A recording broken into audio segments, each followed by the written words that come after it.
안녕하세요. 말씀 묵상의 이광재 목사입니다. 예수님께서 계속해서 예루살렘의 종말에 관해서 예언하십니다.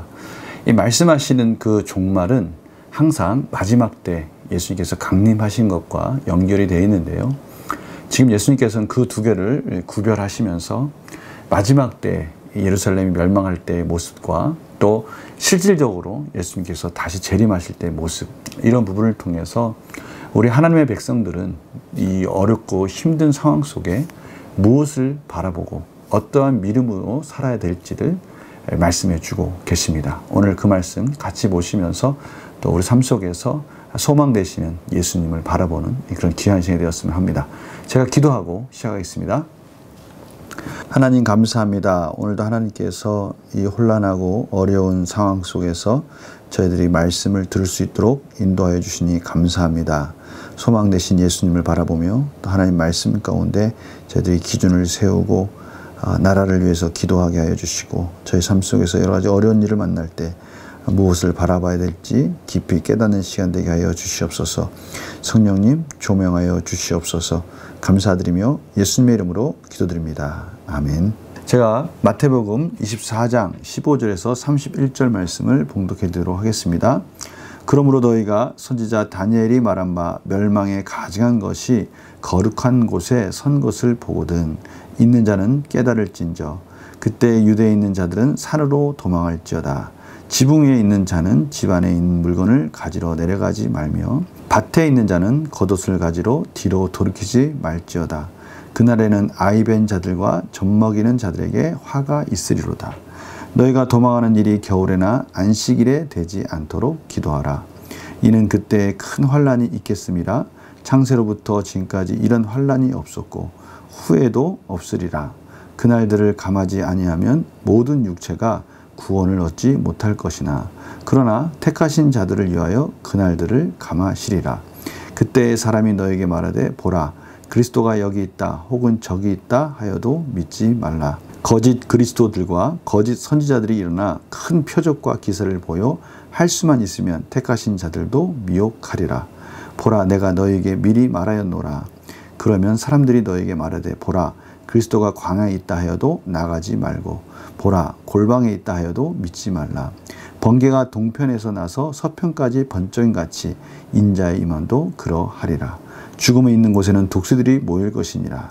그날 환란 후에 즉시 해가 어두워지며 달이 빛을 내지 아니하며 별들이 하늘에서 떨어지며 하늘의 권능들이 흔들리리라.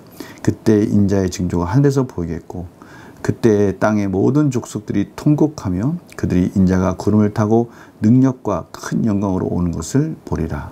그가 큰 나팔 소리와 함께 천사들을 보내리니 그들이 그의 택하신 자들을 하늘 이 끝에서 저 끝까지 사방에서 모으리라. 아멘. 오늘 예수님께서 오늘 첫 번째 15절 말씀을 보면 참 어려운 부분이 있습니다. 그러므로 너희가 선지자 다니엘이 말한 바 멸망에 가증한 것이 거룩한 곳에 선 것을 보거든. 이 부분이 이 멸망에 가증한 것이 무엇일까 잘 이해가 되지 않을 수 있습니다. 그런데 병행 구절인 누가복음 21장 20절에 보면요. 너희가 예루살렘이 군대들에게 에워싸이는 것을 보거든 이라고 설명하고 있습니다. 예루살렘이 이방 나라들에 의해서 포위되어져서 멸망하기 직전의 모습을 설명한다라고 할 수 있습니다. 또한 본문에 이 다니엘서를 말씀하고 계시는데요. 이 다니엘서는 다니엘 9장 26절에서 27절을 말씀하시는 것입니다. 실질적으로 이 예언은 주전 167년에 시리아의 통치자인 안티오쿠스 에피파네스가 예루살렘을 침공하고요.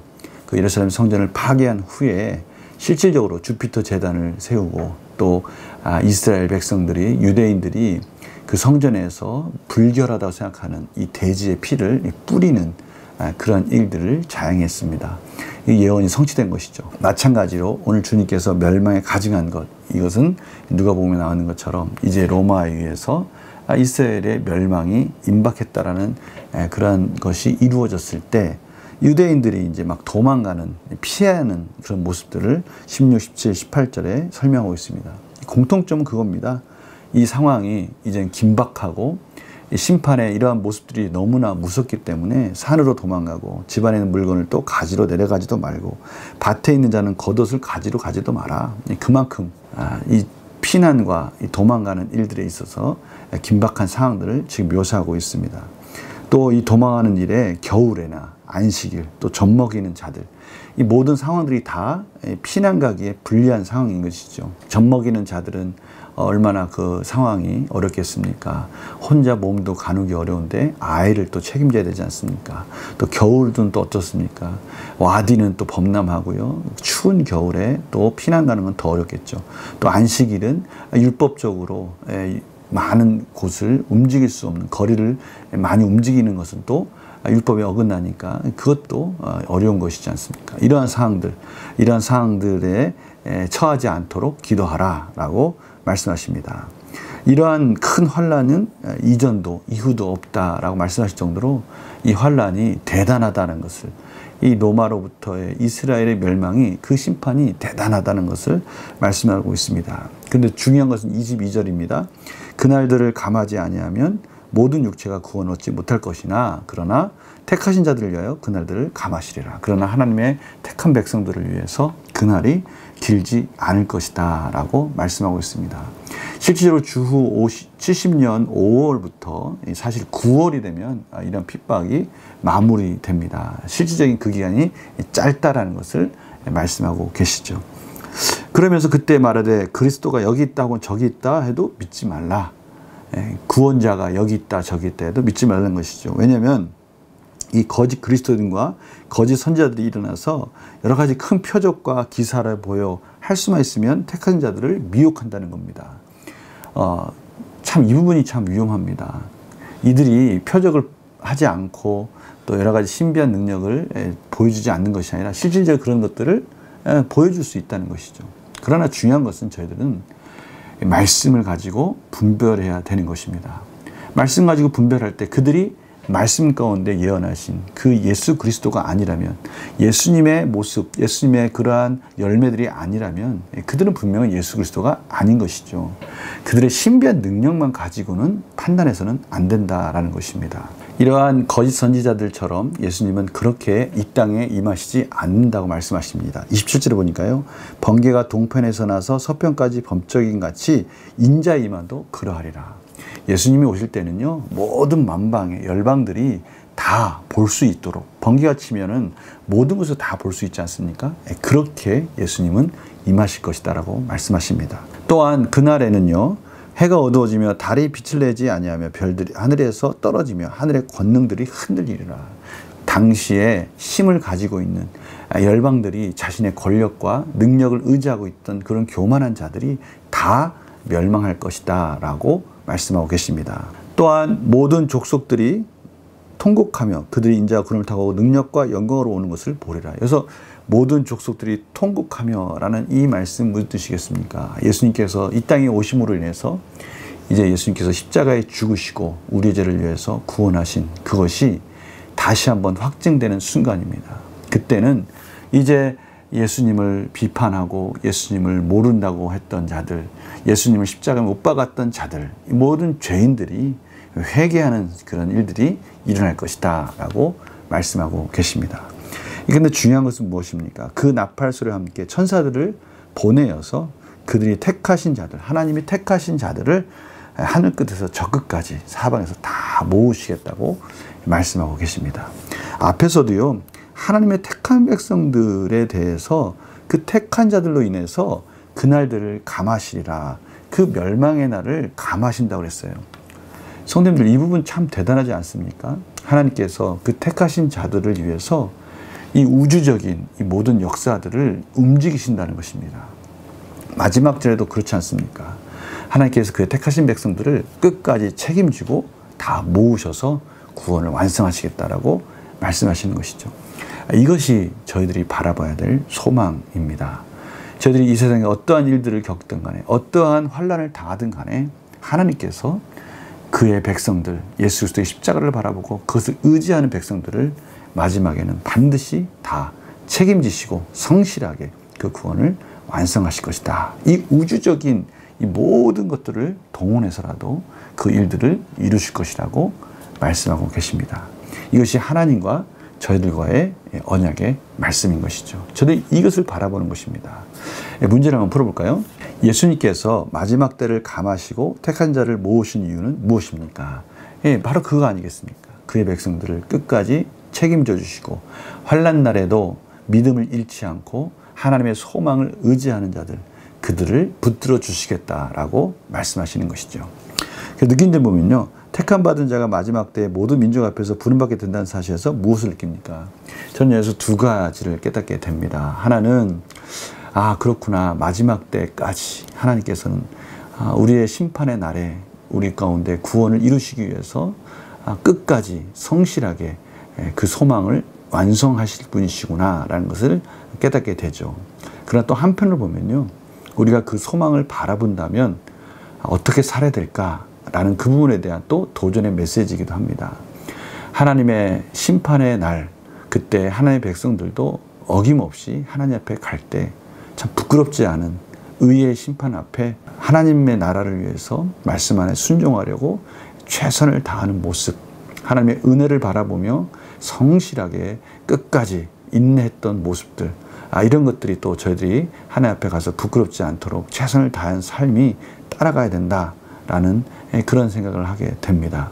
그래서 결단과 적용도 바로 그 부분에 대한 적용이겠죠. 나는 마지막 날에 주님께 부름받는 것을 확신하며 살고 있습니까? 다른 말로 하면 마지막 날을 생각하고 있습니까?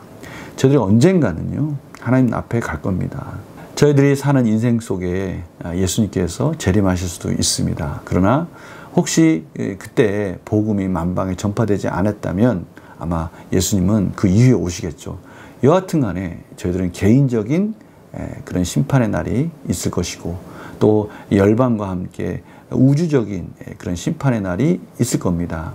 여하튼 간에 하나님 앞에 갈 때 저희들은 준비해야 된다라는 것을 지금 가르쳐주고 계시는 것입니다. 택함 받은 자로 재림을 소망하기 위해 오늘 내 삶에 어떤 변화를 실천하겠습니까? 그러기에 저희들은 무엇을 바라보고 살아야 하는가?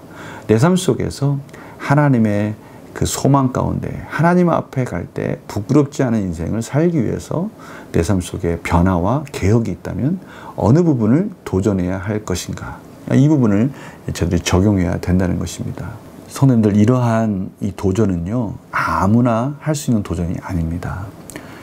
다른 어느 여타 종교, 불교, 이슬람교, 심지어 가톨릭도 마찬가지입니다. 오직 예수 그리스도의 십자가로 말미암아 그리스도와 연합됨으로 성령님을 통해서 그 구원을 효과적으로 적용하며 산다라고 믿고 있는, 말씀을 붙들고 있는 저희들만이 하나님께서 놀라운 은혜로 이러한 삶의 변화의 특권을 주셨습니다. 하나님의 나라를 바라보고요, 종말의 때를 바라보면서 그때 하나님 앞에 어떻게 서야 될 것인가, 부끄럽지 않게 서야지 라고 이렇게 도전하면서 삶의 변화와 계획을 저희들이 나아가고 그것을 위해서 한 걸음 나아간다. 이건 대단한 은혜와 특권입니다. 오늘 이러한 놀라운 말씀을 저희들에게 주셨어요. 하나님의 앞에 갔을 때 저희들이 부끄럽지 않은 인생이 될 수 있도록 저희들 삶을, 이 말씀을 붙들고 하나하나 변화되어 갈 때 하나님께서 도와주실 것이고, 하나님께서 저희들의 믿음을 성숙되게 인도해 주실 것이고, 그 의의 열매를 통해서 확인시켜 주시면서 저희 믿음이 장성한 분량만큼 성장하도록 단단한 음식을 먹도록 인도해 줄 것입니다. 이 놀라운 도전에 아멘 하시고 저의 삶을 부끄럽지 않은 인생으로 개혁해 가시는 복된 인생이 되시기를 간절히 축원합니다. 제가 기도하고 마치겠습니다. 하나님 아버지, 감사합니다. 저희들 늘 부끄럽고 연약합니다. 그러나 하나님의 그 놀라운 말씀 속에 마지막 때를 바라볼 수 있다는 것, 이것이 얼마나 큰 지혜입니까?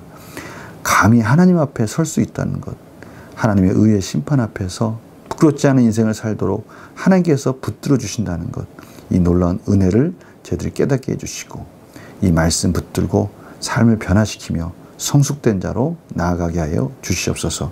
감사드리며 예수님의 이름으로 기도드립니다. 아멘. 하나님께서 저희들에게 이런 놀라운 변화의 특권을 주셨습니다. 삶을 개혁하게 하시면서 풍성한 삶 되시길 원합니다. 지금 나라적으로 집중호우로 인해서 많은 이재민과 또 많은 어려움을 겪고 있습니다. 또 나라를 위해서도 기도하는 거 잊지 마시고요. 저희 고통에 같이 동참했으면 합니다. 내일 또 뵙겠습니다. 안녕히 계세요.